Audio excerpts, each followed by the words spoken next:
कोविड-19 महामारी के कारण भारत सहित पूरी दुनिया में आर्थिक और सामाजिक गतिविधियां गतिरोध में आ गई हैं। इसके कारण फाइनेंशियल क्राइसिस दिन ब दिन बदतर होता जा रहा है।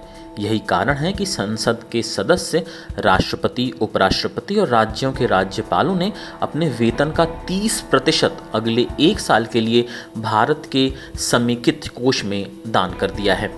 ऐसी भयानक स्थिति में हर किसी के मन में एक संदेह है कि क्या देश में फाइनेंशियल इमरजेंसी घोषित की जा सकती है। कोरोना वायरस के कारण देश की फाइनेंशियल कंडीशन बिगड़ती जा रही है और यदि यही चलता रहा तो देश में फाइनेंशियल इमरजेंसी की घोषणा हो सकती है।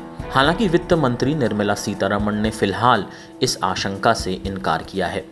आपको बता दें कि देश में एक बार भी फाइनेंशियल इमरजेंसी की घोषणा अभी तक नहीं की गई है और इसलिए बहुत से लोग ये नहीं जानते हैं कि देश में फाइनेंशियल इमरजेंसी कब और किन परिस्थितियों में घोषित की जा सकती है, इसके लागू होने के क्या प्रभाव हैं और इसे कौन घोषित कर सकता है। तो आइए चलिए जानते हैं इन सवालों के जवाब। यदि भारत के राष्ट्रपति संतुष्ट हैं कि ऐसी स्थिति उत्पन्न हो गई है जिसके कारण भारत की फाइनेंशियल स्थिति या उसके क्षेत्र के किसी भी हिस्से को खतरा है, तो वो मंत्री परिषद की सहायता और सलाह पर फाइनेंशियल इमरजेंसी की घोषणा कर सकते हैं।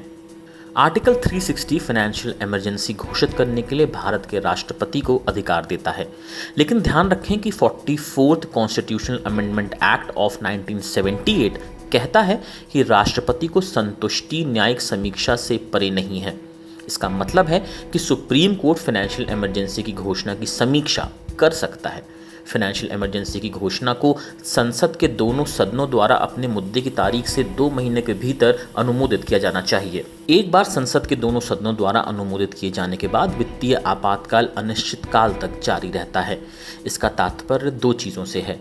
इसके जारी रहने के लिए बार बार संसदीय अनुमोदन की आवश्यकता नहीं होती है। दूसरा, फाइनेंशियल इमरजेंसी के संचालन के लिए कोई मैक्सिमम टाइम लिमिट निर्धारित नहीं है। फाइनेंशियल इमरजेंसी की घोषणा को मंजूरी देने वाले प्रस्ताव को संसद के किसी भी सदन, लोकसभा या राज्यसभा में साधारण बहुमत से पारित किया जा सकता है। फाइनेंशियल इमरजेंसी की घोषणा राष्ट्रपति द्वारा बिना किसी संसदीय अनुमोदन के भी रद्द की जा सकती है। फाइनेंशियल इमरजेंसी के दौरान केंद्र के पास एग्जीक्यूटिव अथॉरिटी का विस्तार होता है और ये किसी भी राज्य को अपने अनुसार फाइनेंशियल ऑर्डर्स दे सकता है। सभी पैसे, बिल या अन्य वित्तीय बिल जो राज्य विधानमंडल द्वारा पारित होने के बाद राष्ट्रपति के विचार के लिए आते हैं, आरक्षित किए जा सकते हैं।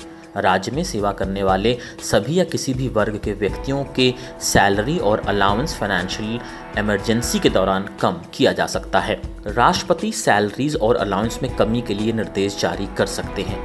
संघ की सेवा करने वाले व्यक्तियों के सभी या किसी भी वर्ग की सैलरी और अलाउंस में कमी के लिए निर्देश जारी किया जा सकता है और साथ ही सुप्रीम कोर्ट और हाई कोर्ट के जज की सैलरी और अलाउंस में भी कमी के लिए निर्देश जारी किया जा सकता है।